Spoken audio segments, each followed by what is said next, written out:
Muchas gracias por su asistencia. Bueno, no soy evidentemente Francisco Peña, vengo un poco de intruso, me ha pedido, él estaba en un viaje y me ha pedido por favor que le sustituyera en esta ocasión. En el próximo ya sí, me lo quito mejor.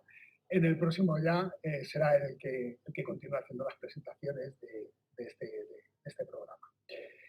Antes que nada, quiero recordar que la próxima conferencia de Pilar Lledó sobre San Ignacio de Loyola no se celebrará el día 20 de abril, como estaba inicialmente puesto en el programa, sino el día 5 de abril. Se lo quiero recordar a todos ustedes antes de que se me olvide.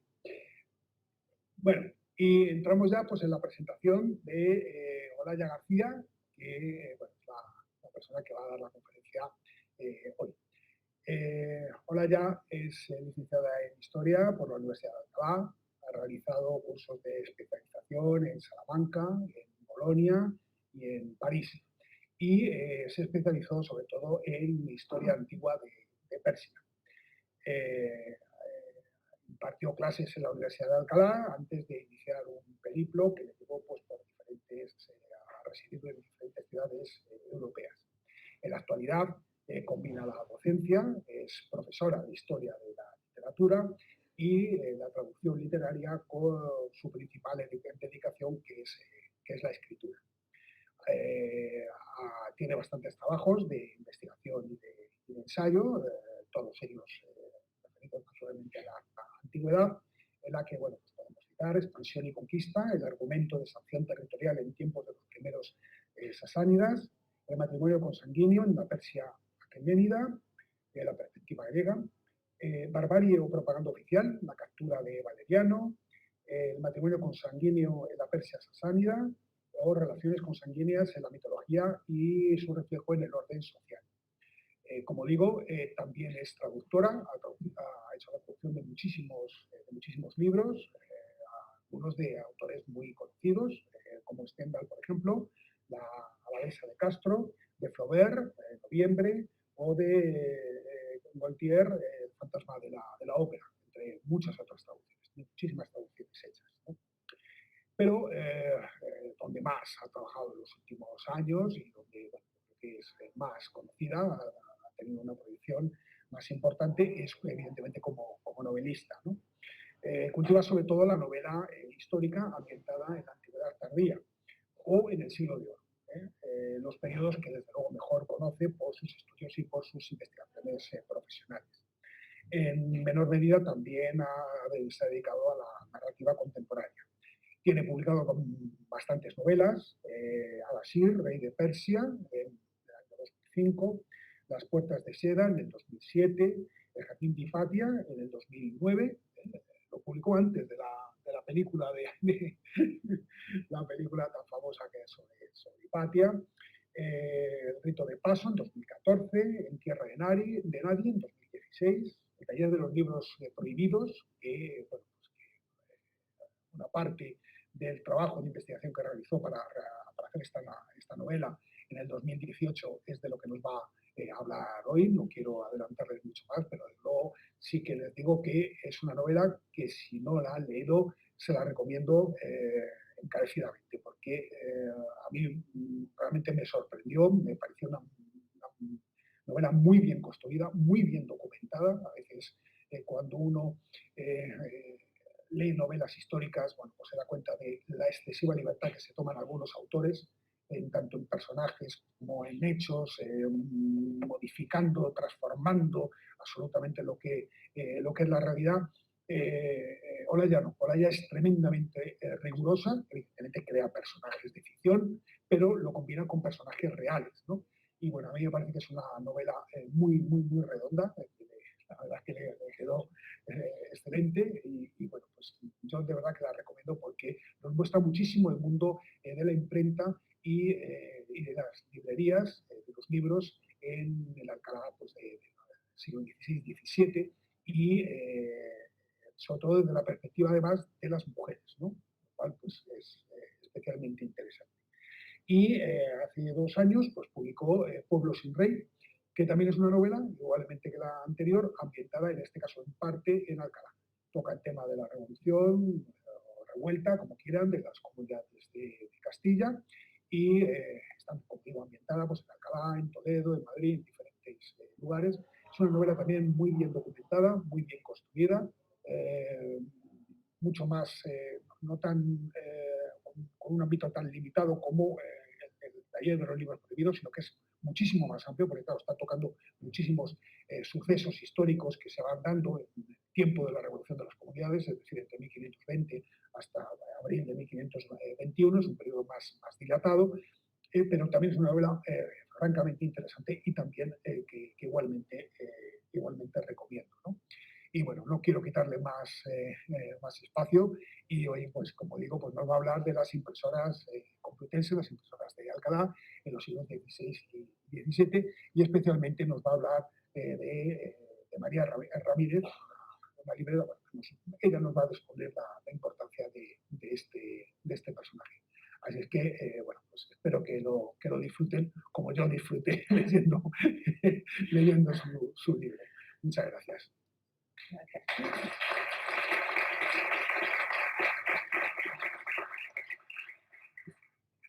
Pues muchas gracias a todos los que hoy estáis aquí y a los que no han podido estar, pero que nos verán a través de Internet más adelante. Esta conferencia trata un tema que para mí es muy especial porque, primero, el tema de la imprenta en general y todas las dificultades que tuvo que arrostrar, y muy especialmente a finales del siglo XVI, en plena época de la Contrarreforma, era una época muy restrictiva en la que tanto la Corona como la Inquisición intentaban ejercer un control exhaustivo sobre todo aquello que se publicara para asegurarse de que no había nada que fuera en contra de los ideales católicos y de lo que eran los principios sociales basados en, por supuesto, en el sistema social del antiguo régimen. Y entonces tanto la Corona como la Inquisición intentaban ejercer un control férreo sobre lo que se publicaba, hasta tal punto que los libreros o los impresores, si tenían libros prohibidos, podían ser condenados a penas muy severas, en primer lugar, a que se les quitara el negocio, incluso a penas de años en galeras remando, y en casos extremos, incluso a la hoguera, como llegó a suceder, y de hecho algunos de sus personajes estuvieron aquí en Alcalá de Henares durante el periodo en el que transcurre mi novela. Pero no vamos a hablar ahora de circunstancias tan extremas. Lo que yo quería hacer en esta conferencia es hablar un poco de qué suponía la imprenta y qué papel jugaba la mujer dentro de la imprenta, que es algo realmente muy difícil de rastrear, porque las mujeres cuando participaban en la vida laboral en la imprenta muchas veces no lo hacían oficialmente, con lo cual su nombre no figuraba en los documentos. Lo vamos a explicar mejor a medida que avance la charla. Pero antes quiero dar unas ideas generales para que nos situemos. En primer lugar, cuando hablamos de libros en el siglo de oro, tenemos que tener en cuenta que existían pues, dos sectores fundamentales. Por un lado estaban los impresores, que eran aquellos que imprimían físicamente los libros. Luego estaban los libreros, que eran las personas que los vendían. Y en el mundo editorial de hoy en día existe una figura que es el editor. El editor es esa persona que selecciona el texto. En nuestro día, hoy en día, lo edita, es decir, lo lee, se encarga de que esté bien redactado, lo corrige y luego es el que asume la responsabilidad económica, es decir, es el que paga por la impresión del libro. En la época de la que hablamos no había impresores propiamente dichos, pero había normalmente libreros muy ricos, que cuando les gustaba una obra se la llevaban a un impresor y le decían: imprime esta obra que la voy a financiar yo, la voy a costear. Toda esta información aparece, fijaos, tenemos aquí la portada de la primera parte de la Galatea, que es la primera novela de Miguel de Cervantes que se publica en un taller alcalaíno en la imprenta de Juan Gracián, precisamente el esposo de María Ramírez. Y fijaos, en la parte de abajo del libro aparecen una serie de datos. Se dice: impresa en Alcalá por Juan Gracián, año de 1585. Se ve muy mal, lo sé, pero por eso estoy yo también que lo estoy leyendo.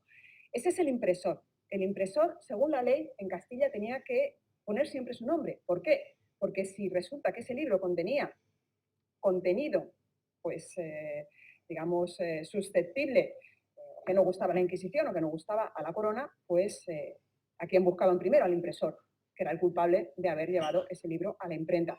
En segundo lugar, a la persona que había dado el dinero para financiarlo, que en este caso está más abajo y dice a costa de,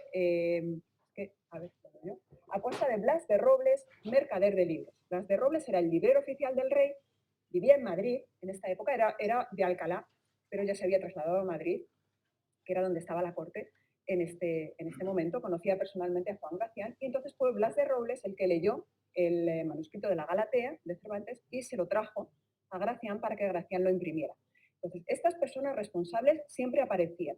Y cuando tradicionalmente se ha hecho una historia de la imprenta, de quiénes son los impresores, de quiénes son los libreros, pues lo que se ha mirado primero es esta información. Esto es el pie de imprenta. En el pie de imprenta aparece el impresor. En el caso de que una mujer regentara el negocio, la mayoría de las veces su nombre no figuraba. Y normalmente figuraba viuda de, o en el taller de, o herederos de, por el nombre del esposo difunto que había tenido originalmente en el negocio. Porque la única posibilidad que tenía una mujer de acceder a un puesto de impresora era ser viuda de un impresor. Tengamos en cuenta que en España tenemos, bueno, no solo en España, en Europa en general, tenemos todo un sistema que nos viene de la Edad Media, que es el sistema de los gremios. Los gremios, que son las agrupaciones artesanales, pues establecen que tiene que haber un maestro del gremio y tiene que haber unos aprendices y tiene que haber unos oficiales que siempre son varones, porque las mujeres oficialmente no pueden tener una profesión. Esos gremios que vienen de la Edad Media tienen unas reglas mucho más estrictas, claro, son reglas que vienen de hace siglos. Pero surgen determinadas profesiones un poquito más adelante, cuando estamos ya en las postrimerías de la Edad Media y estamos entrando en la Edad Moderna, surgen algunas profesiones nuevas, en concreto profesiones que tienen que ver con el libro. Estas profesiones van a surgir evidentemente desde el momento en que se inventa la imprenta. Antes los libros se copiaban de forma manual. En el momento en que se inventa la imprenta, empiezan a surgir todo este tipo de profesionales, los impresores, los libreros, que también empiezan a tener librerías bien surtidas. Y entonces son negocios que no existían en la época medieval y que, aunque digamos que de alguna manera adoptan la estructura gremial, pero son muchísimos, porque no tienen toda esa presión ancestral que viene de siglos atrás y que va a prohibir absolutamente que las mujeres figuren como maestras de un negocio. En la imprenta y en las librerías se da esta situación excepcional de que son negocios mucho más nuevos y dejaban pequeños resquicios que permitían que a veces una mujer se pudiera hacer cargo del negocio, algo que no sucedía con los negocios tradicionales que nos venían de la Edad Media. La imprenta en esta época, en el siglo de oro, era algo muy complejo de manejar, que necesitaba mínimo de 3 profesionales. Los tenemos aquí, que siempre eran varones, claro. Uno era el componedor. El componedor es ese que veis ahí atrás, que está sentado en una especie de mesa. El componedor era el que ponía los tipos. Si pensáis, por ejemplo, en una máquina de escribir, cómo la máquina de escribir va de las antiguas, claro, pues va poniendo las letras, pues los componedores tenían sus tipos en metal, en plomo normalmente, que los tenían en unas cajas.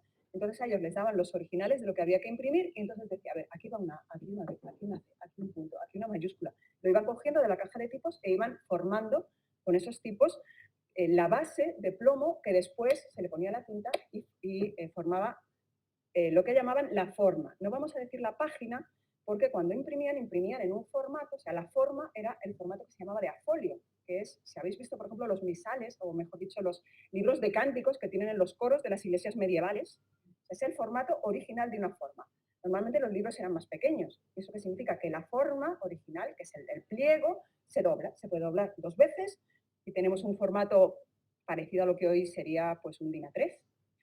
Se puede doblar una vez más y tenemos algo parecido a un DIN A4, se puede doblar un poquito más y entonces serían formatos de a cuarto, a octavo, según la cantidad de veces que se doblara el papel. ¿Y esto qué significaba? Pues que el componedor no es que escribiera de arriba abajo, sino que tenía que tener en cuenta que sí iba a doblar 4 veces la página, para que luego eso, en el momento en que el pliego quedaba doblado, todas las letras estuvieran bien, se leyeran de arriba abajo, pues una parte la tenía que poner así, otra parte la tenía que poner así, la siguiente la tenía que poner así, la siguiente como si estuviera en un espejo, y eso el componedor lo tenía que ir haciendo. El componedor ponía todo esto, formaba hacia la forma y la forma se la pasaba. Después tenemos un batidor y un tirador. El batidor es el que pone el que pone la tinta, ¿no? Una vez que recibe la forma, pues tenemos un profesional que tiene aquí como unas balas, si lo veis, esas balas se entintaban y las tenía que pasar por toda la forma para que la forma quedara pues bien mojadita de tinta. Pero no podía apretar mucho, porque si apretaba mucho corría el riesgo de que se salieran los tipos que iban colocaditos, y si apretaba muy poquito, pues no se entintaba bien y luego no se veía bien, no quedaba lo suficientemente oscuro. Y luego estaba el tirador. El tirador era el que se encargaba, veis aquí hay una especie de puntas en las que se pone el papel, y luego el tirador era el que tiraba, que hacía el trabajo más mecánico de la imprenta. Con lo cual, veis que la imprenta era algo realmente muy complicado, había que manejar a un montón de profesionales que estaban alrededor, y estos eran los oficiales de imprenta. Y luego estaba el maestro tipógrafo o maestro impresor, que era el que se hacía cargo de la imprenta y que normalmente había empezado en uno de esos negocios, en uno de esos trabajos anteriores. Él había sido o componedor, o batidor, o tirador previamente, y tras muchos años de dedicación al negocio y de ahorrar mucho y de tener sus contactos, había conseguido comprarse una imprenta o heredar una imprenta. Ese era el maestro impresor, ¿no? Digamos el jefe del negocio. Y aquí es donde van a tener cabida las mujeres, porque en ninguno de estos oficios, ni como componedor, ni como batidor, ni como tirador, podía haber mujeres, porque eso eran trabajos para los que había que formarse durante años, había que tener un contrato de aprendizaje y se prohibía, estaba estrictamente prohibido que estos contratos de aprendizaje se hicieran a mujeres, con lo cual ellas no podían aprender ninguna de estas habilidades. Si nos vamos a las librerías, pues tenemos que este grabado que tenemos es del siglo XVIII, no es de los siglos XVI y XVII, es del siglo XVIII, pero veis que hay una mujer sentada. La mujer, ¿qué está haciendo? Está cosiendo el manuscrito. Normalmente los libreros de la imprenta salían salían los libros ya impresos, pero sin encuadernar. Entonces así llegaban a las librerías, los libreros los tenían almacenados y cuando venía un cliente y decía, pues quiero que me des la gramática de Nebrija. Entonces llegaba el librero y decía, ¿cómo la quieres encuadernada? Y decía, pues esto ya dependía del cliente, del dinero que tuviera y de cuánto dinero quisiera dedicar a ese libro. Los libreros vendían los libros y había además libreros encuadernadores que los encuadernaban. Se podían encuadernar en papel, que era lo más barato y era lo que solían hacer los estudiantes con sus libros que estudiaban en la carrera, o luego ya con materiales más caros, con pergamino, con cuero, con lujosísimos incluso, haciendo verdaderas obras de arte de los libros, de la encuadernación. Y fijaos que en esta imagen tenemos una mujer que es la que está cosiendo, que es un trabajo típicamente de mujeres, y luego tenemos los hombres que están haciendo otras tareas. Un hombre es el que está cortando los lomos y las tapas para encuadernarlo. Imaginémonos que eso es cuero, entonces van a encuadernar un ejemplar determinado de una determinada manera que tiene unas medidas, entonces el hombre está cortando y luego hay otro hombre que está prensando, que se ponen las tapas y luego con una prensa pues hace que se queden bien pegadas. Esos trabajos que eran más físicos los hacían los hombres, pero vemos en este grabado que había mujeres trabajando. Tanto en las imprentas no lo vemos tanto en los grabados, pero ya en las librerías, en los grabados ya vemos que aparecen mujeres, aunque oficialmente luego no consta que ellas trabajaran allí. ¿Y por qué no constan? Porque no se les pagaba. Entonces, como todo el trabajo que hacían era gratis, pues no figuraban en ningún documento oficial. Estas librerías y estas imprentas, por supuesto, no estaban en todas partes. Había ciudades pues especialmente proclives a que existieran librerías e imprentas, y una de ellas era Alcalá de Henares. Alcalá de Henares tenía su universidad, fundada por el cardenal Cisneros, y Cisneros, en el momento en que funda la universidad, Cisneros era una persona extraordinariamente inteligente. Una de las cosas que va a hacer es cerciorarse de que la universidad tiene todo lo que necesita para seguir subsistiendo, que es algo que muchas veces los políticos hoy en día no hacen, ¿no? Dan el dinero para fundar algo, pero no dan dinero para que se mantengan ni proveen de medios para que después se mantengan. Cisneros sí. Hizo varias cosas para que la universidad tuviera sus propias rentas y no tuviera que depender de financiación exterior. Y, entre otras cosas, lo que hizo fue prever que, claro, una de las cosas que necesitaba la universidad eran libros. Entonces, él compró las casas que estaban más cerca de la universidad, y esas las dedicó a los libreros y a los impresores, de manera que los libreros tenían sus casas arrendadas por censos, eran alquileres bastante más baratos de lo que correspondería al alquiler normal de una casa que estuviera en esa ubicación, pero es que a cambio los libreros tenían que, o los impresores tenían que cumplir una serie de requisitos, que era que ellos se tenían que encargar de mantener las casas, del mantenimiento, y tenían que asegurarse de estar bien surtidos para que los estudiantes tuvieran todo lo que necesitaban para poder estudiar. Esto es una de las cosas que hizo Cisneros y esas manzanas estaban bueno, en lo que hoy es, al principio estaban en la calle Mayor y luego se fueron moviendo a lo largo del siglo XVII a la calle que hoy llamamos la calle de los Libreros, precisamente porque ahí era donde estaban originariamente los libreros. Como digo, bueno, todas estas profesiones las solían realizar los hombres, por lo menos oficialmente, porque la mujer, según la mentalidad de la época, estaba restringida al ámbito estrictamente doméstico. La función principal de la mujer de cara a la sociedad era la de cuidar la casa, cuidar al esposo, cuidar a los hijos, encargarse de que todo funcionara bien para que él tuviera su vida, su trabajo fuera de la casa. Esto es lo que nos dicen las fuentes. Luego vamos a leer un texto de Fray Luis de León, de La perfecta casada, que nos demuestra muy claramente que esto se entendía que era así. Ahora bien, realmente lo que esto a nosotros como historiadores digamos, nos provoca es que tenemos muy poca documentación sobre qué hacían las mujeres, porque normalmente su trabajo se desarrollaba dentro de la casa, en el ámbito doméstico. Estaban excluidas oficialmente de los ámbitos profesionales y culturales, es decir, no recibían formación, al igual que los varones. Los varones, cuando iban a tener una determinada profesión, pues iban a la escuela. Muchos varones que tenían negocios relacionados con el vender y comprar, como mínimo, habían ido a las escuelas parroquiales, habían recibido las primeras letras y sabían hacer números. De una forma muy básica, pero sabían. Las mujeres no. Quedaban excluidas, por tanto, del ámbito cultural, incluso a los niveles más básicos y, por supuesto, del ámbito profesional. Profesional quiere decir que hicieran un trabajo por el que se les pagara. Trabajar, trabajaban, estaban trabajando siempre, entre la casa y el negocio familiar, pero no se les pagaba por ello. Excepto algunas profesiones muy concretas, como podían ser, por ejemplo, la de partera, que muchas veces la desempeñaban las mujeres, aunque no siempre, o la de nodriza, que ahí sí que, o sea, alimentar a un niño, darle el pecho a un niño, pues eso obligatoriamente le tenía que hacer una mujer y por eso se le pagaba, ¿no? Pero con estas rarísimas excepciones, el resto de las profesiones eran profesiones masculinas. Eso sí, las mujeres estaban preparadas para participar en el negocio familiar. Y de hecho, lo que solía ocurrir era que se casaban normalmente entre gente del propio negocio. Era muy normal que si una hija de un zapatero que ya aprendía a coser zapatos en la casa de su padre, luego se casara. Era lo más normal con otro zapatero, con lo cual seguía ayudando al marido en su propio negocio. Y si no se casaba con un zapatero, a lo mejor se casaba con un calcetero o con un sombrerero. Pero normalmente las uniones matrimoniales solían realizarse pues, dentro del mismo ámbito laboral, con lo cual la mujer ya estaba preparada para asistir al marido en su trabajo. Y los hombres, de hecho, buscaban mujeres, buscaban esposas que les trajeran una dote con objetos que ya pudieran ayudarles a mantener el negocio y que ya estuvieran preparadas ellas mismas para ayudarles en el negocio.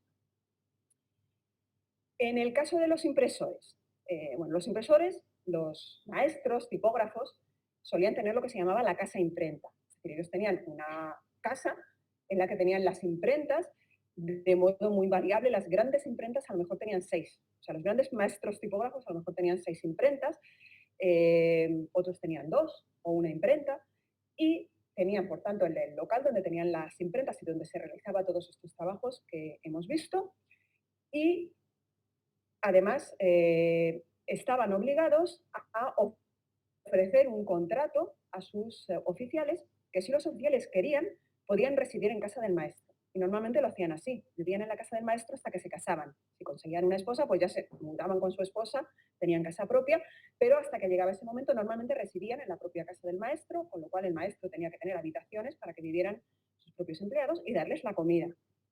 Esto estaba en los contratos de asentamiento, los contratos, digamos, oficiales, y no era ninguna tontería, porque la inflación en esta época era galopante a veces, y el hecho de que a ti, tu maestro, te asegurara que tenías techo y que tenías comida todos los días, te estaba asegurando la supervivencia.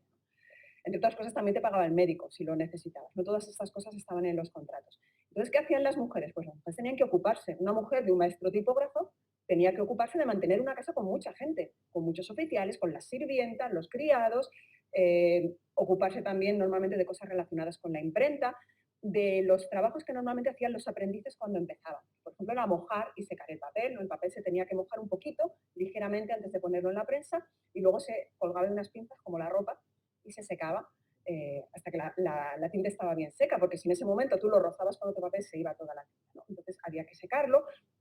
Hacían cosas como la preparación de la tinta, que era muy tóxica y normalmente había que salirse fuera de la ciudad para prepararla, pues hacía los trabajos más básicos.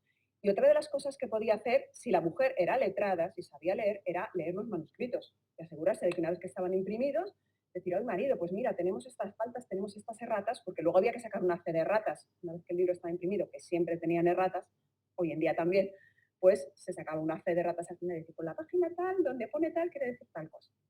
Bueno, pues esto, si la mujer era letrada, que bueno, en algunos casos María Ramírez, por ejemplo, era una mujer que sabía leer, pues podía ayudar al marido a hacer este tipo de cosas. En el ámbito de la historia tenemos bueno, la historia va, lo que es la historiografía, o sea, el estudio de la historia va evolucionando a lo largo del tiempo, se van creando nuevas áreas de estudio, ¿no? En los años 20 del siglo XX se crea la historia social, se crea la historia económica, luego se crea la historia de las mentalidades, la historia de la vida familiar. En los años 70 del siglo XX se empieza a crear lo que se llama la historia de las mujeres. Y la historia de las mujeres consiste, bueno, como su propio nombre indica, en estudiar qué hacían las mujeres, que normalmente no aparecen en las fuentes históricas, tal y como se entendía la historia previamente, que era la historia de los grandes acontecimientos políticos, con lo cual las mujeres pues, no solían aparecer, excepto el caso de alguna reina o algo así. Y entonces se empiezan a estudiar fuentes pues, más de vida cotidiana, fuentes, por ejemplo, relacionadas con testamentos, con herencias, con dotes, y gracias a eso empezamos a averiguar cosas sobre las mujeres y sabemos, por ejemplo, en los últimos estudios que se han hecho, pues que dentro del mundo de los oficios relacionados con el libro, si os fijáis en esta gráfica, en el siglo XVI, de personas que aparecen vinculadas con un nombre concreto al negocio del libro en la península ibérica, que quiere decir el Reino de Castilla, Reino de Aragón, Reino de Portugal, Navarra, pues entre todos ellos hay casi 400 varones mencionados de personas que tienen relación con el mundo del libro, entre impresores, libreros. Bueno, y luego están también, por ejemplo, pues las personas que fabrican los tipos. O sea, hay una serie de profesiones asociadas. Y tenemos 62 mujeres.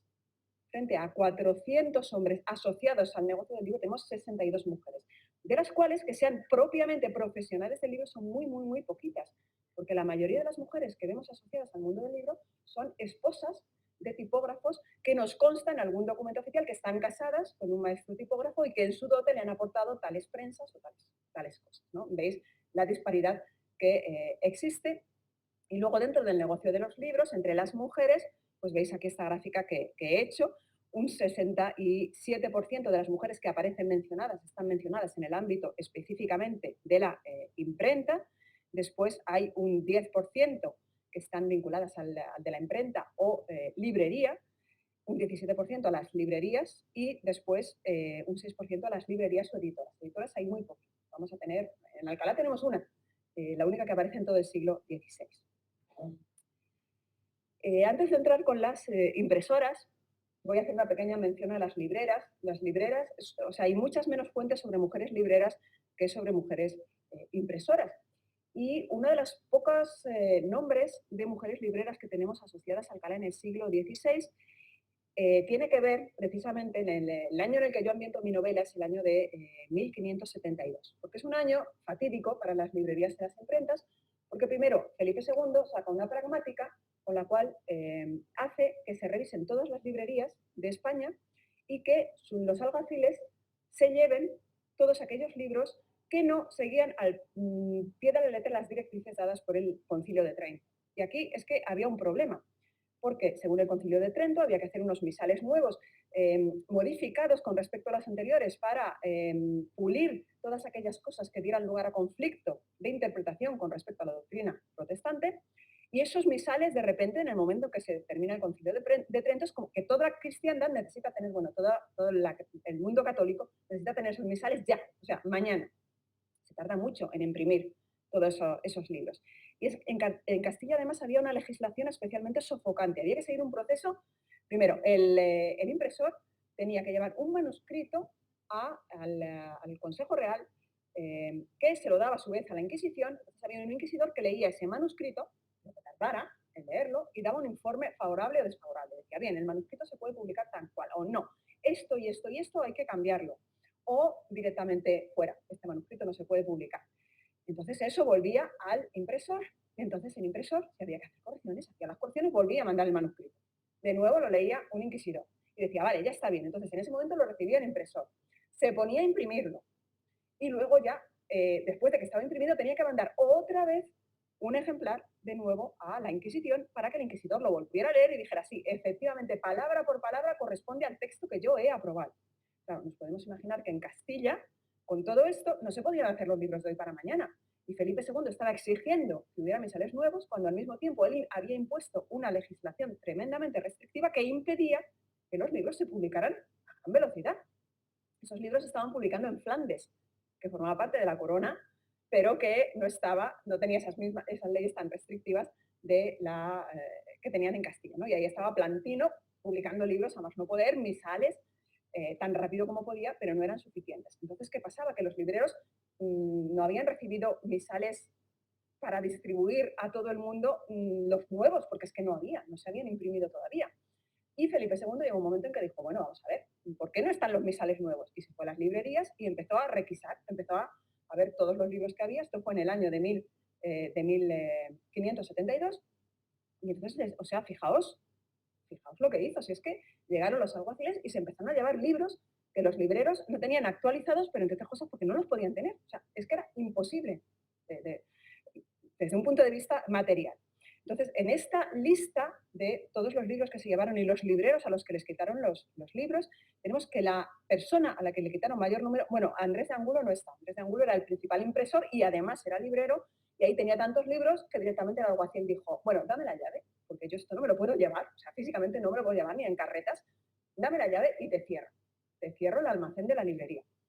Pero de los demás que sí se llevaron libros, la que más sufrió fue precisamente una mujer. La mayor librera de Alcalá era una mujer. Y era Beatriz Ruiz, que era viuda de él, que había sido el librero más rico de Alcalá. Y entonces, fijaos, está Beatriz Ruiz y está su hijo, Juan Gutiérrez. Ella era esposa de Luis Gutiérrez, al que llamaban el Rico. Entonces, entre los dos, a ella le quitaron más libros, pero él fue el segundo. Entre los dos prácticamente tienen la mitad de todos los libros requisados. Fijaos lo que suponía para un librero que de repente se te lleven los libros del negocio, que luego esos libros al final se destruyeron, cual todo ese dinero lo perdieron. Y es la única mención que tenemos a una mujer librera que sabemos que además tenía una posición muy importante porque era viuda del librero más importante. Y nos dicen las fuentes que tenía varias casas, pero una, la de Maspostín, la tenía en la esquina entre la Plaza del Mercado, que hoy es la Plaza de Cervantes, y la calle de Guadalajara, que hoy es la calle de Libreros. Justo en esa esquina estaba su casa. Y esta es la única mención que tenemos a una mujer librera y la tenemos justo dentro de este contexto. Y si nos vamos ya a las impresoras, pues bueno, lo tenemos complicado. Y como ejemplos voy a poner la de la impresora más antigua, que sabemos que fue impresora, pero no porque ella nos lo dijera. Y es, Juana Martínez de Angulo, que fue impresora, maestra, tipógrafa, maestra, dueña de una imprenta entre los años de 1596 y 1599. Ella era viuda de Sebastián Martínez, y entonces en el momento en que su esposo muere, ella sigue regentando el negocio. Digamos que originariamente no sabemos quién regenta el negocio. Sabemos que él ha muerto, tenemos el documento que certifica que él ha muerto y tenemos que en los pies de imprenta de los libros, donde figura el nombre del impresor, se dice herederos de Sebastián Martínez. ¿Quiénes son los herederos? En principio no lo sabemos, porque no ponen su nombre. Pero, hurgando después en los archivos, resulta que se encuentra cuando muere ella, en el año de 1599, en el inventario oficial de sus bienes, se encuentra que ella es la dueña del taller. O sea, las dos prensas que tenía el taller, que estaba situada en lo que es la Plaza de los Cuatro Caños, que entonces se llamaba la Puerta de los Mártires, pues ahí es cuando aprendemos que ella tenía dos imprentas y que los herederos de Sebastián Martínez, en realidad, era una mujer que ahora sí sabemos cómo se llama. se llama Juana Martínez de Angulo. Fijaos, de Angulo, su segundo apellido, es un apellido que tiene relación con el que en aquel momento era el impresor más importante en Alcalá de Henares. Esto es lo que quiero decir cuando os digo que es muy difícil rastrear a las mujeres en este ámbito. Para encontrarla a ella, para encontrar su nombre, se han tenido que dar una serie de circunstancias y cruzar una serie de datos para saber que era ella efectivamente la que llevaba la imprenta. En la mayoría de los casos, la participación de la mujer era una participación puramente económica, es decir, la mujer no participaba en el taller, o por lo menos no figuraba oficialmente, y un ejemplo muy claro es el de María de Brocar, que es la hija de Arnau Guillén de Brocar. A Brocar se lo trae Cisneros, entre otras cosas para que haga la maravillosa impresión de la Biblia políglota complutense, para lo cual Brocar, entre otras cosas, tiene que diseñar tipos de letras nuevos en griego, en hebreo. O sea, desde el punto de vista material es una tarea complicadísima y Brocar va a hacer un libro de los más bellos que se hayan imprimido nunca, una verdadera obra de arte de la impresión. Tenía 2 hijos, varones, y una hija, mujer. Y el traspaso de poder, el traspaso de la imprenta, se va a dar a través de la hija.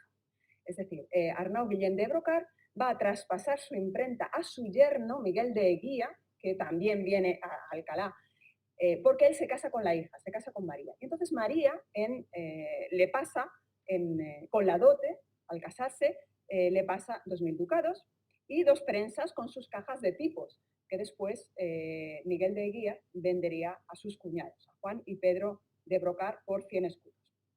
Cosa que en teoría no se podía hacer, pero en aquella época las leyes, hay que decir, la aplicación de las leyes tampoco era muy estricta. El caso es que, como veis aquí, en este caso, el traspaso de la imprenta se da de padre a yerno por medio de la hija.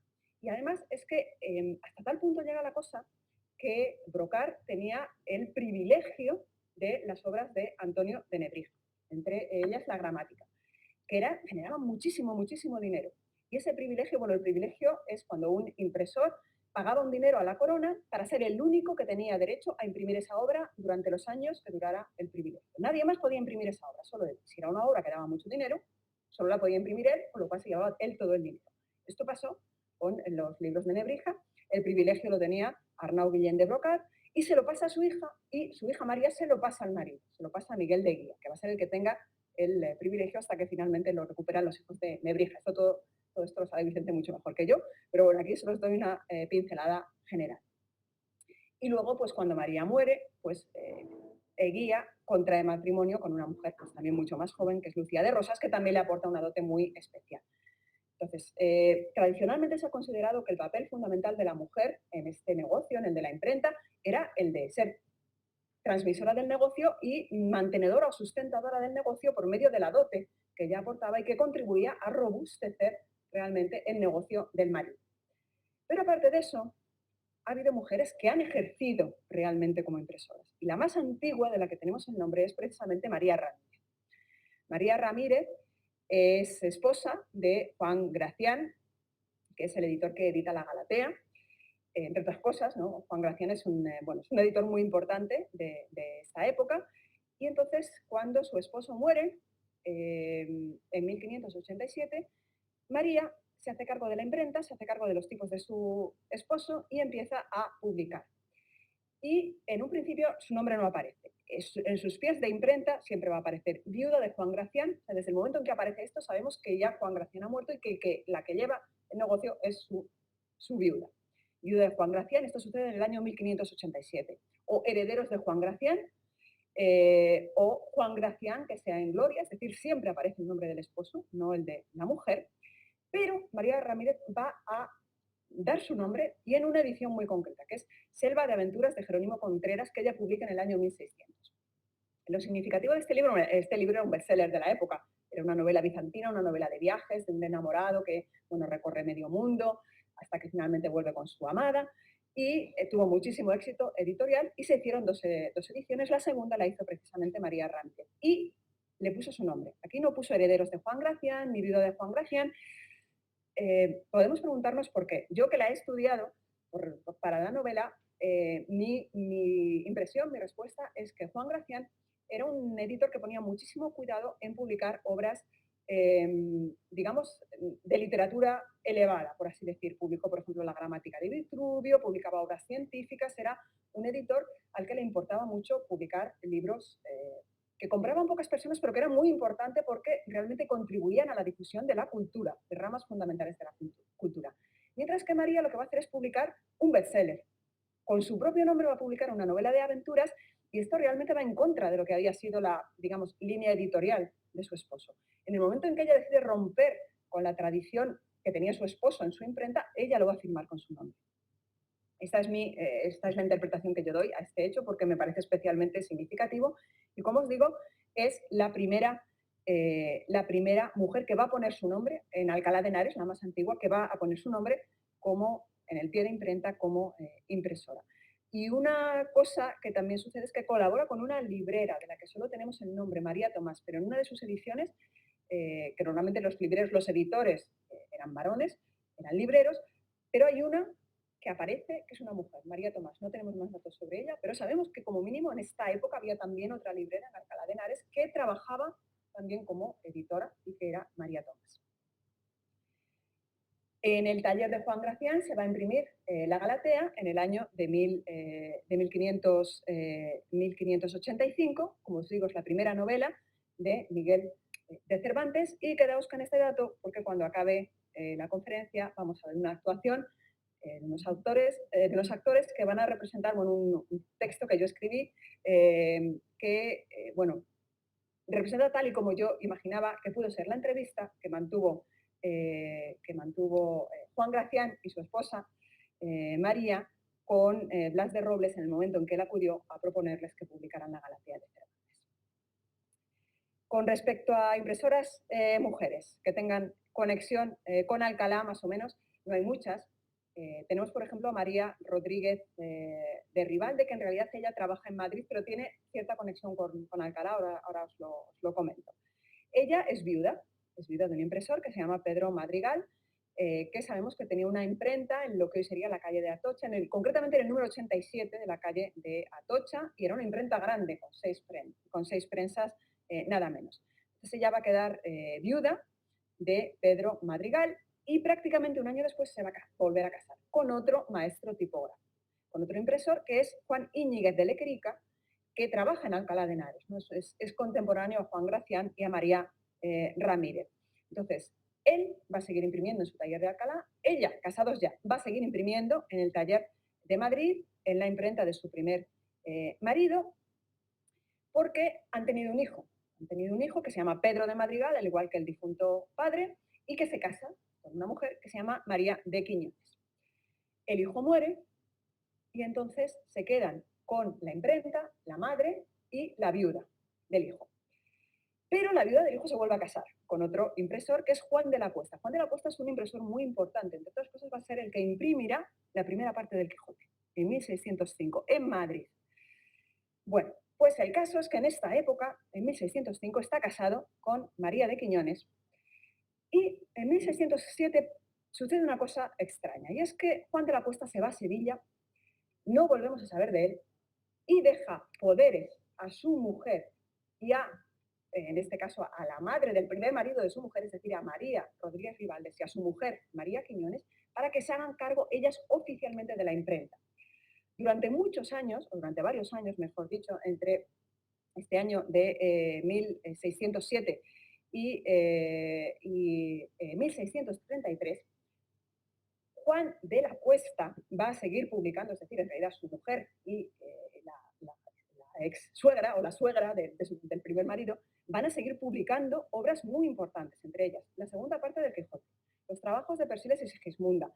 Es decir, todo lo que es la obra última de Cervantes la van a publicar ellas con el nombre de Juan de la Cuesta. Pero Juan de la Cuesta ya no está allí, se ha marchado hace ya 6, 7, 8 años.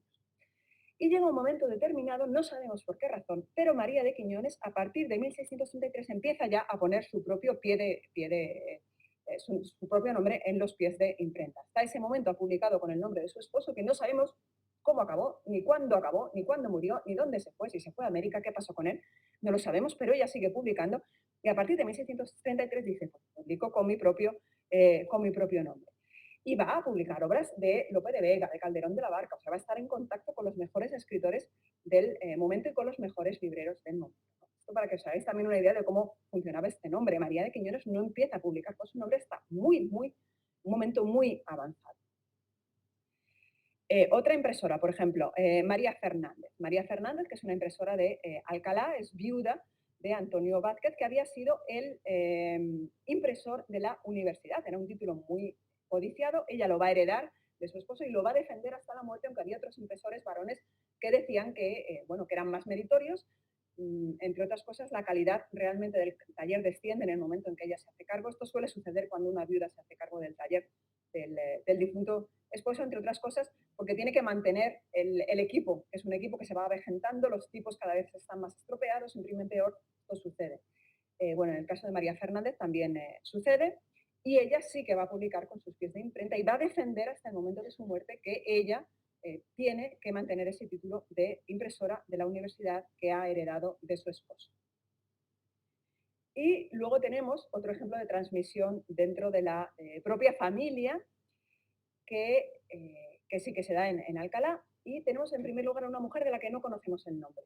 Sabemos, ella publica, es viuda de Justo Sánchez Crespo, es un impresor de Alcalá, él muere, ella se hace cargo del negocio familiar y publica como viuda de Justo Sánchez Crespo. Y no hemos encontrado ninguna documentación que podamos cotejar y que nos diga cuál era el nombre de esta mujer, con lo cual no sabemos cómo se llama. Sabemos que era la viuda, pero el caso es que, bueno, el hijo, Andrés Sánchez de Ezpeleta, va a pasar a ser titular del taller y se va a casar con una mujer que se llama Ana de Salinas. De manera que cuando muere Sánchez de Ezpeleta, su mujer, Ana de Salinas, se hace cargo del negocio y ella a veces publicará como viuda de Sánchez de Ezpeleta la mayor parte de los casos, pero en algunos casos también va a publicar con su propio nombre, en casa de Ana Salinas. Y lo curioso de su caso es que hay una documentación, tenemos una licencia de impresión concedida a Ana de Salinas, librera y vecina de Alcalá, no se dice impresora, librera y vecina de Alcalá, que se concede en 1608, es decir, antes de que ella esté imprimiendo en casa de su marido. Con lo cual parece ser que podía haber actuado de impresora o de librera, porque se le da una licencia de impresión incluso antes de que estuviera casada con su marido. No sabemos en qué circunstancias. Pero bueno, como conclusiones, realmente lo primero que tenemos que pensar es que, aunque se supone que la mujer no puede aprender el oficio de maestra impresora y desde luego no puede haber pasado por los estadios previos, porque no puede haber sido aprendiza, pero lo curioso es que en el momento en que muere el marido, la mujer sabe hacerse cargo del negocio. O sea, en el mismo momento en que muere empiezan a publicar con nombre de viuda de... ¿Y esto qué nos está diciendo? Pues es algo que no sucede de la noche a la mañana. O sea, si ella sabe hacerse cargo de negocios, porque lo ha estado haciendo antes, lo ha estado haciendo en vida del marido. Y de ahí que cuando él muere, ella inmediatamente se pueda hacer cargo del negocio y que el negocio siga funcionando absolutamente sin ninguna interrupción. Esta es una de las conclusiones que podemos sacar. De manera que aunque no tengamos constancia de que las mujeres se preparaban para actuar como tipógrafas, como maestras impresoras, realmente podían hacerlo porque en el día a día estaban participando del trabajo de la imprenta, aparte del trabajo de la casa. Por tanto, tenemos en primer lugar la importancia de la participación femenina, con un número significativo, pequeño pero significativo, de mujeres que a lo largo del siglo de oro se han hecho cargo de empresas relacionadas con los libros y que hemos conseguido ir rescatando. Y esto tiene relación con, entre otras cosas, con lo que os he dicho, con que es un negocio nuevo y que no está tan sometido a esas leyes gremiales que venían de la Edad Media. En cuanto a la formación, las mujeres no podían tener formación oficialmente, pero sí tenían experiencia profesional porque participaban en los talleres de sus maridos o de sus padres. De manera que estaban capacitadas para convertirse en continuadoras de la empresa familiar en el momento en que faltaba el marido, sea porque muriese o sea, con el caso de Juan de la Cuesta, porque decide irse y deja a su mujer al cargo del negocio. Por lo tanto, las mujeres desarrollan un papel esencial desde el punto de vista económico. Ayudan con su dote a formar los negocios de los maridos, aseguraban su mantenimiento trabajando junto a ellos, criando hijos y participando en determinadas tareas, se hacían cargo del taller o de la tienda al fallecer sus cónyuges Y todo eso sin descuidar las actividades relacionadas con el cuidado de la casa y de la familia. Bueno, ya para terminar, quiero leeros un par de textos que creo que son significativos. El primero es de Fray Luis de León, en Su perfecta casada, que nos dice cuál es la imagen que realmente la sociedad de la época tenía de la mujer y de sus capacidades. Es justo que se precien de callar todas, así aquellas a quien les conviene encubrir su poco saber, como aquellas que pueden sin vergüenza descubrir lo que saben. O sea, da igual que sepa mucho o poco la mujer, porque tiene que estar callada, sí o sí. Porque en todas es no solo condición agradable, sino virtud de vida, el silencio y el hablar poco. Porque así como la naturaleza, como dijimos y diremos, hizo a las mujeres para que encerradas guardasen la casa, así las obligó a que cerrasen la boca. Y como las desobligó de los negocios y contrataciones de fuera, así las libertó de lo que se consigue a la contratación, que son las muchas pláticas y palabras. Como la mujer tiene que estar en casa, es que tampoco tiene que hablar mucho.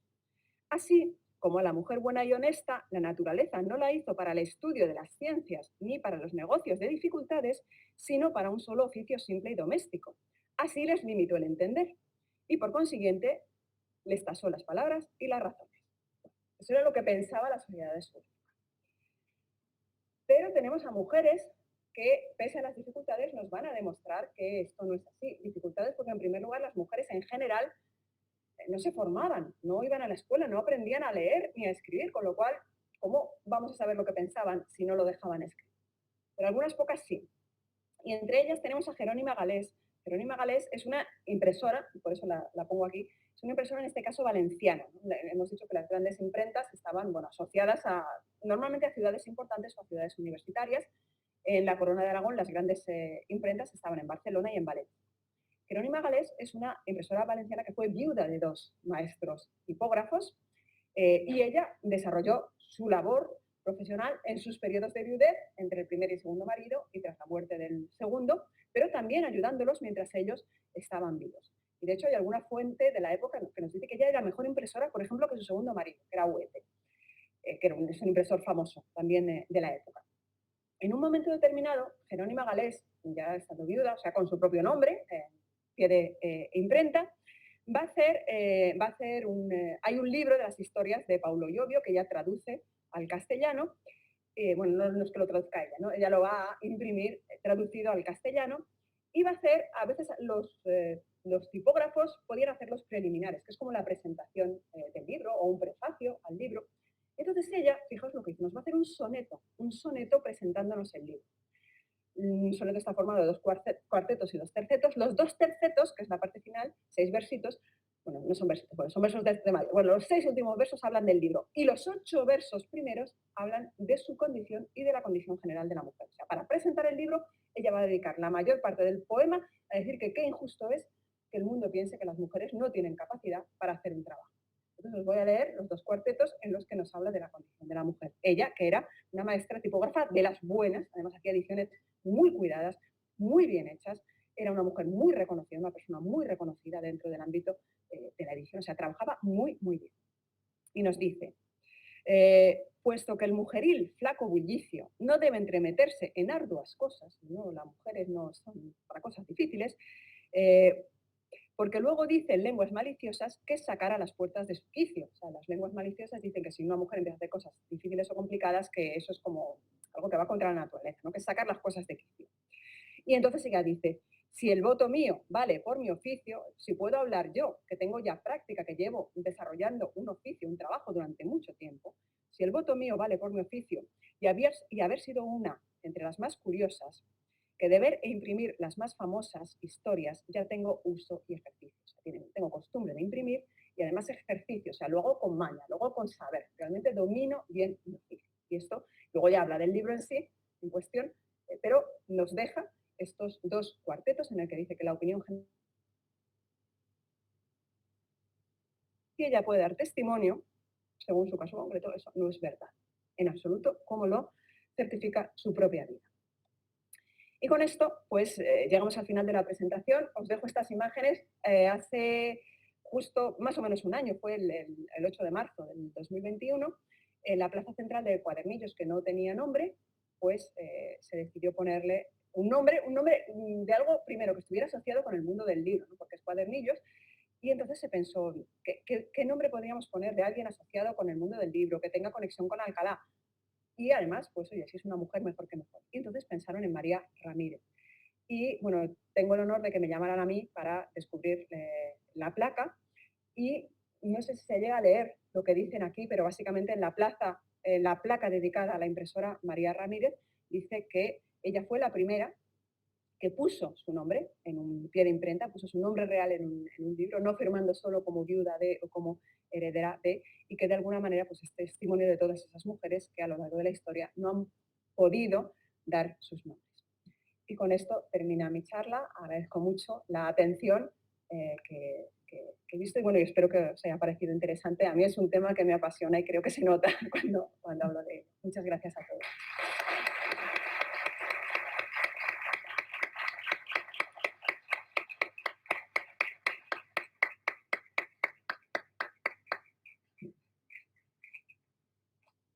Bueno, y ahora, pues como es costumbre, se va a hacer una lectura dramatizada por unos actores de un texto que ha preparado precisamente Olaya y que ya ha hecho un poco ella la introducción, ya ha dicho de qué trata. Así es que, cuando queráis.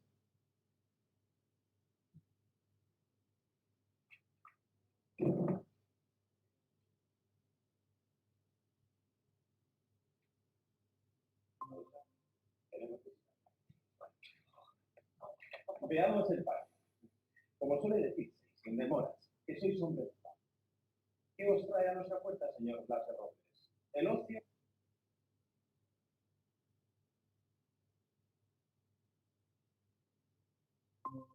Puesto que es su primera obra, querría mencionaros algo sobre su autor. Señora María Ramírez, habéis oído hablar de nuestro común paisano, Miguel de Cervantes Saavedra. Ah, ¿de que no?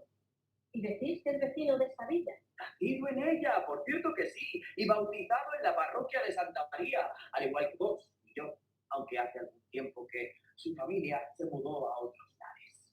No es de extrañar entonces que no lo hemos oído mentar. Como decís, toda su parentela marchó lejos de estas tierras. Casi toda. Tiene una hermana llamada Luisa, que ingresó en un convento de carmelitas descalzas, el de la calle del Baje. Deudos en clausura no cuentan para esas razones. Ni para muchas otras, por cierto, que las rejas bien se hicieron para mantener dentro una sola cosa y fuera todas las demás. Lo importante es que, tratándose de un escritor oriundo de estos pagos, su obra será bien recibida en nuestra villa. Imagino, maestro Graciano, estaréis de acuerdo conmigo. Eso depende, señor. Se menciona en el texto nuestra muy ilustre Alcalá. Por cierto que sí, la protagonista se identifica a sí misma como natural de estas orillas. Dijisteis que se trata de su primer libro. ¿Hablamos, pues, de un hombre joven? No tanto. Pero qué mejor escuela que la experiencia. ¿Acaso hay mejor material para un escritor que una vida plena?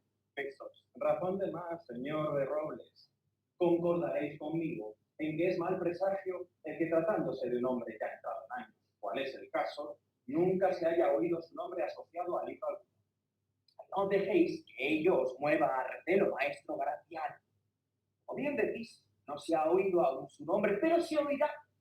No os quepa duda, pues es varón de gran industria y mayor ingenio, y si bien él adolece de cierta tartamudez, su pluma habla con una gracia, una agudeza y un talento que harían palidecer de envidia más de un autor ya consagrado. Mucho empeño ponéis, señor de Robles, en ensalzar a vuestro autor. Casi se diría que, más que presentarlo, buscarais venderlo. Contestadme a una pregunta, maestro Graciano. ¿Cuántas veces os he oído decir que buscabais la obra apropiada en la que invertir vuestros dineros? Imaginad que en la portada de la mitad de los ejemplares figurase la leyenda, a costa de Juan Graciano, mercader de libros. No piquéis tanta escuela, señor mío, que aquí no es menester agitar a caballo. Hasta ahora os habéis despachado a gusto. Mas mirad que habéis usado muchas palabras para decir muy poco. Para empezar, no habéis mentado siquiera el contenido de vuestro famoso libro. No os falta razón. Y por ello os respondo que el susodicho es historia que ha de venderse a manos llenas, no solo por la calidad y el buen gusto de la prosa y la poesía que en él se contiene. No lo será, cierto, pues a menudo no parece sino que esas cosas desbarataran las ventas más que apañarlas. La buena de María, siempre partidaria de la áurea mediocre. Imprimir por la fatiga de unos pocos para el gusto de los muchos.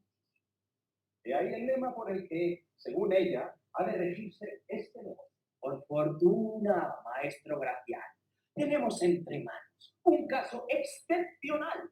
Nada de mediocre hay en este autor, puedo aseguraroslo. Antes bien, con su pluma ha elevado el tema que trata a nuevas cotas, transformándolo en algo novedoso y distinto. Y en cuanto al tema en sí, decidme de mí, señora María, ¿cuál es el que a vuestro juicio más provechoso resulta en estos tiempos que corren? ¿Cuál reciben con mayor agrado los juiciosos lectores por la elegancia de su lenguaje y las discretas confidencias que los personajes en él intercambian? Ninfas y pastores. Eso me traéis. Bien conocéis, amigo Blas, lo que opino de los tales escritos, con sus interminables quejas de amor al son de chirumbelas y rabeles, sus prados siempre primaverales, sus fuentes siempre cristalinas, sus melifluas galanterías y su desmayarse por aquí y acullá. Tente, marido, tente, que este no es asunto para tratar a la ligera. Es cosa obvia que no te placen los tales libros y bien está. Pero piensa y considera que esas obras de amoríos entre pastores ya han reportado sus buenos reales a otros mercaderes de libros. Todos somos perros viejos en el oficio, y aquí entre nosotros bien sabemos que nuestro don Blas tiene olfato fino para ciertos negocios. Dígalo, si no, el propio señor de Robles. ¿Cuánto ha pagado vuestra merced por el manuscrito de Marras? 1.336 reales. Y asumo que habréis traído con vos el dicho manuscrito, ¿cierto? Pues dadlo.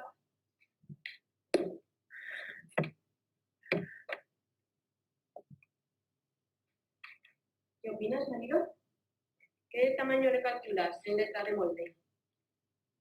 Y en octavo, unos 50 cuadernos. Alguno menos quizás. Haz cuenta de lo que eso supondrá para la casa.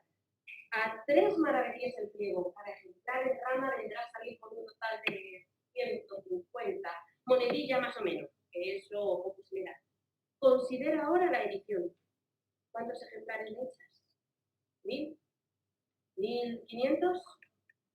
¿Qué tiempo te llevaría? Dime. Al ritmo de las dos formas de un pliego al día, 2 meses a los.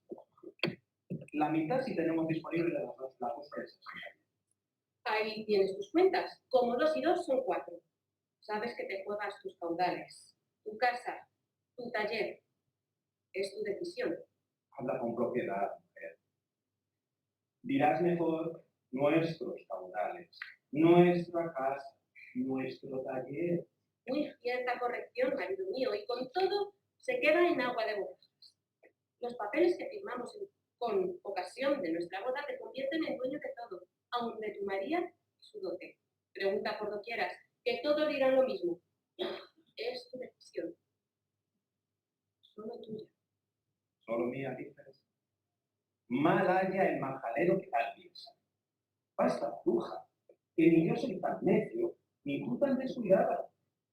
Por Cristo, que sería gran dislate privarte de tomar parte en las grandes decisiones cuanto a falta de los hijos que Dios nos ha dejado. Todo, caudales, casa y negocio, ha de ser tuyo el día que me falte. ¿Qué me puedes decir? ¿Qué opinas tú de este negocio? Qué bueno opinar. Que quien no abrisca, no aprisca. Ahí tenéis vuestra respuesta, señor Blas de Robles. Y pues vamos a ser socios. Comencemos por concretar los términos de nuestro acuerdo. Vamos de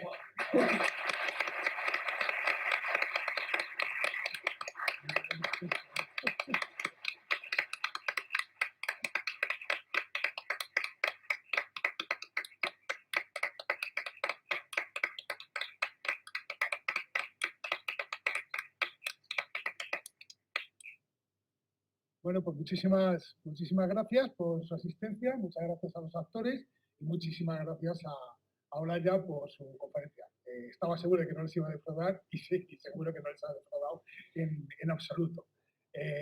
Insisto de nuevo que la próxima conferencia será el día 5 de abril, no el 20 como estaba programado, sino el 5 de abril, de Pilar Lledó sobre San Ignacio de Loyola. Muchísimas gracias.